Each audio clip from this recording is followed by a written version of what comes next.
Dreams of the end of the world are very common. It's not a dream, you moron. It's real. That's the starting dialogue of Terminator Dark Fate. And yeah, is there something in it? Are we looking at the end of the world, at least as we know it? For us humans, at least, are the robots, is the AI taking over soon? Do we have to prepare for that? And it's actually, yeah, not just a funny question. I do think a lot about this, and I think you also do think a lot about this. And I went out and asked a lot of people in my interviews about exactly that question. Do we face a Terminator or Matrix scenario? And so that it doesn't drown in the flood of information, I made this special episode here to start with three great guys talking about what they think is probable. So today we listen to Amarpreet Kalkat, founder and CEO at Humantic AI, Matt van Italië, founder and CEO at Zema, Yuri Dvoinos, Chief Innovation Officer at Aura, and we hear their opinion if the Terminator or Matrix scenario has any probability at all and what they think about it. Welcome to a special episode of the Beginner's Guide to AI. I hope you have fun with it and learn a lot. Let's just give the microphone to our guests.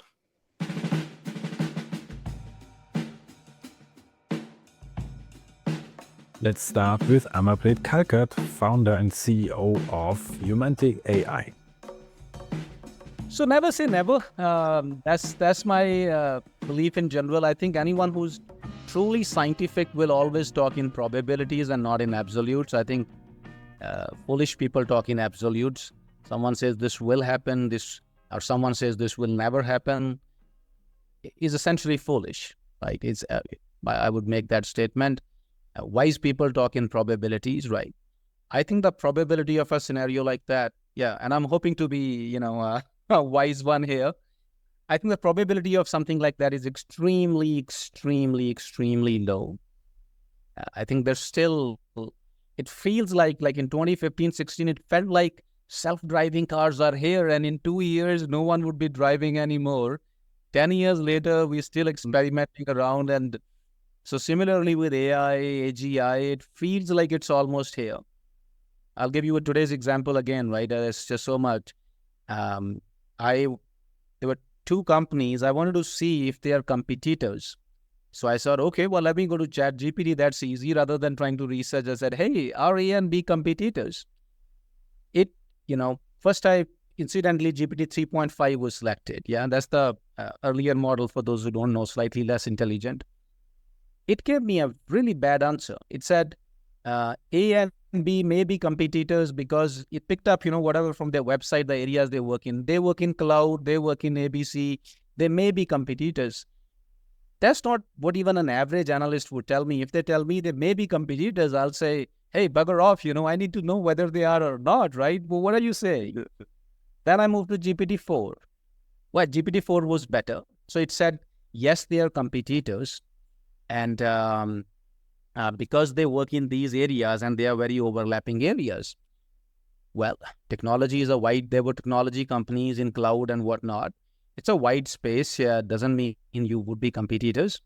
So, I tried to ask it. I said, why do you say it's competitors? So that's one thing you can do, right? It'll explain its reasoning. And it told me that they're in the same areas, which, okay, useful, but not really fully. Now I just went to Google, I typed the names of both the companies and I said ABC competitors.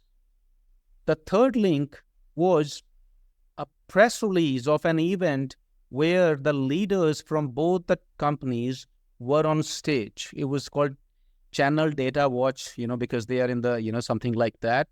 One company's, North America managing director, one company's CEO. Now, if those two leaders are speaking at the same conference on a same topic, odds are that they compete, significantly enough.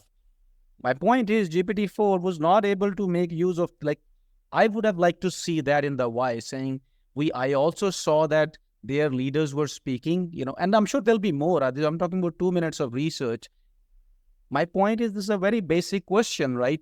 We still have a long way to go. There's a lot that needs to happen. So I don't think back to your question, a scenario like that is, likely, highly unlikely, and even if likely, it's not anytime soon. We've got a long distance to go. Let's now talk to Matt van Italië. He is founder and CEO at Zema. The machines take over, become sentient, and attack us. So very interesting question, and thank you for giving me advance notice to think about this. I am an optimist about technology, and I am an optimist about government regulation. I don't know how many people on Earth are like that, but I am in that category. This Gen AI will be as transformational as the internet, will be as transformational as steam engines.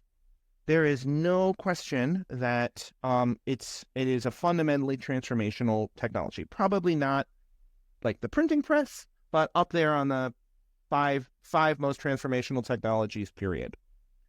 Human history suggests we figure out a way to reap the benefits of generative AI while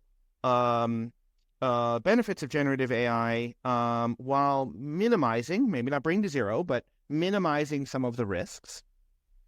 I have confidence that people of good faith and goodwill will figure out the right ways to regulate, right ways to put checks and balances on AI tools.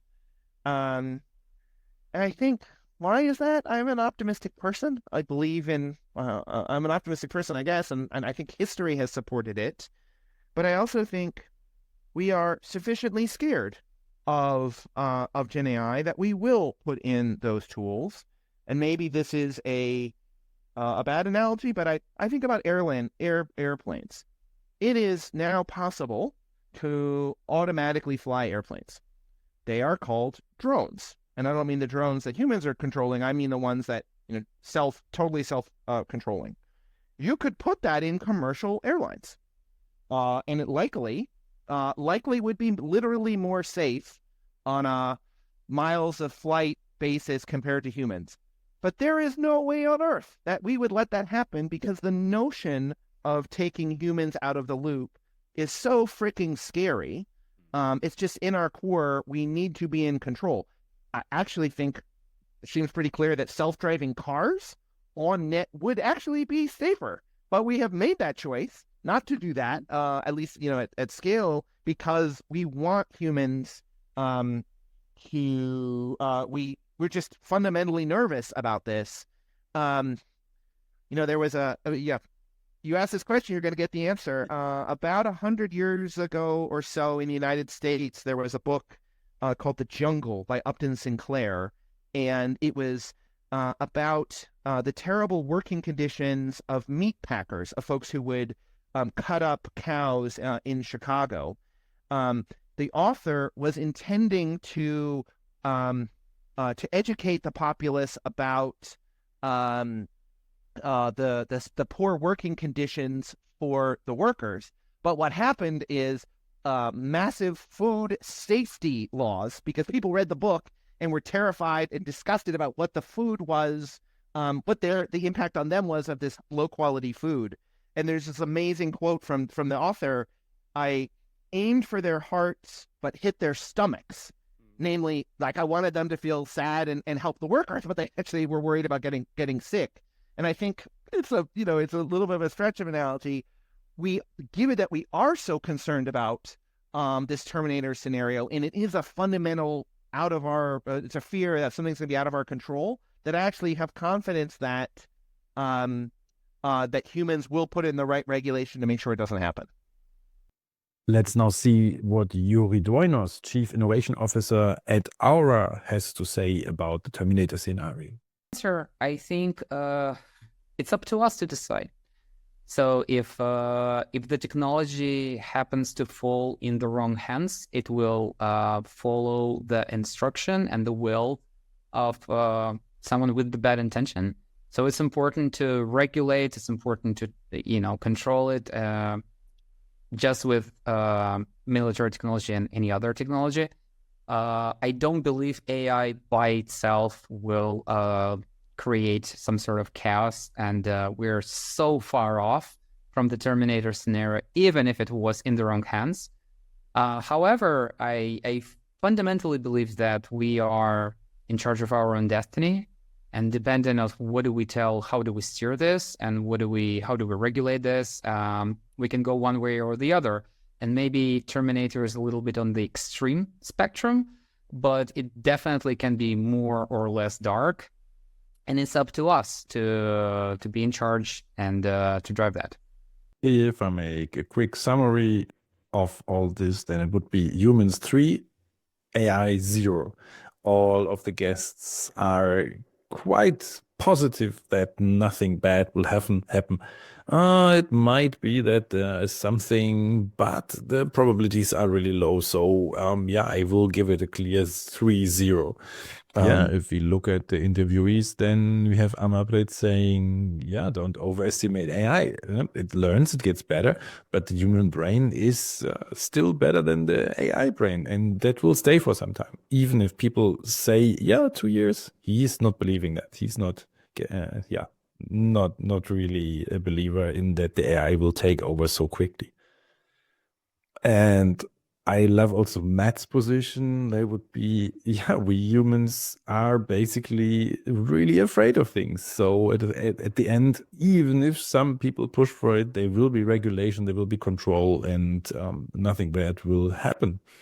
And lastly, it's up to us to decide what we want for it. And actually that totally plays into my idea of AI literacy. And you, dear listeners, are on the best way to become AI literate. You are interested in a topic, you learn. It's probably not just the podcast you listen to. You go into the topic, and that's actually important because it's up to us for us to decide. That means also, if we don't know what to decide, how to decide, we can't make good decisions on that. So that's a good segue into, argoberlin.com/newsletter to keep informed on everything that happens on the beginner's guide here. And yeah, thanks for being here for another episode. Hope to have you back in the next episode. Switching off, Dietmar from Argo.Berlin.